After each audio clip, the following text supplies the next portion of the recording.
ஐக்கிய அரபு அமீரகத்தில் வேலைப்பாடு மிக்க குர்ஆன் பார்வைக்கு வைக்கப்பட்டுள்ளது. இது குறித்த விவரங்களை தருகிறார் அங்குள்ள நமது செய்தியாளர் நிவேதிதா. பேனா மற்றும் மை கொண்டு எழுதப்படும் காலிகிராபி எழுத்துகள் முதலாக எம்ப்ராய்டரி மூலம் உருவாக்கப்பட்டுள்ளது. சிரியா நாட்டிலிருந்து வந்து அமீரகத்தில் பல ஆண்டுகளாக தையல் தொழில் செய்து வரும் காத்ரி என்பவர் உலக அளவில் எம்ப்ராய்டரி மூலம் செய்யப்பட்ட முதல் குர்ஆனை உருவாக்கியுள்ளார். இதுவரை யாரும் செய்திடாத சாதனையை செய்யும் வண்ணமே இந்த குர்ஆன் தொகுப்பு உருவாக்கப்பட்டுள்ளது. இஸ்லாமியர்களின் புனித தலமாக கருதப்படும் மக்காவில் உள்ள காபாவின் மீது போர்த்தப்பட்டுள்ள துணியை அடிப்படையாக கொண்டு இந்த எம்ப்ராய்டரி குர்ஆன் உருவாக்கப்பட்டுள்ளது. வெல்வெட் துணி மற்றும் தங்க நிற நூல்கள் பயன்படுத்தப்பட்டு முதலில் குர்ஆனின் ஒரு சில வசனங்கள் மட்டுமே உருவாக்கப்பட்டது.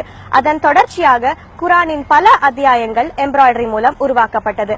இதற்கு பொதுமக்களிடத்தில் கிடைத்த பெரும் வரவேற்பினை தொடர்ந்து காத்ரி அவர்கள் இந்த முழு குர்ஆன் தொகுப்பினை சுமார் 8 ஆண்டுகளில் செய்து முடித்துள்ளார். 24 மில்லியன் திர்ஹம்கள் மதிப்புள்ள இந்த எம்ப்ராய்டரி குர்ஆன் 12 பாகங்களாக பிரிக்கப்பட்டு மொத்தம் 426 பக்கங்களை கொண்டுள்ளது. 2 மீட்டர் நீளம் கொண்ட இதன் எடை 200 கிலோ என்பது குறிப்பிடத்தக்கது.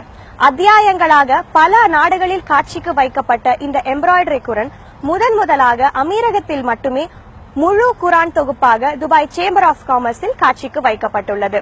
புதிய தலைமுறைக்காக துபாயிலிருந்து நிவேதிதா ஆனந்தன்.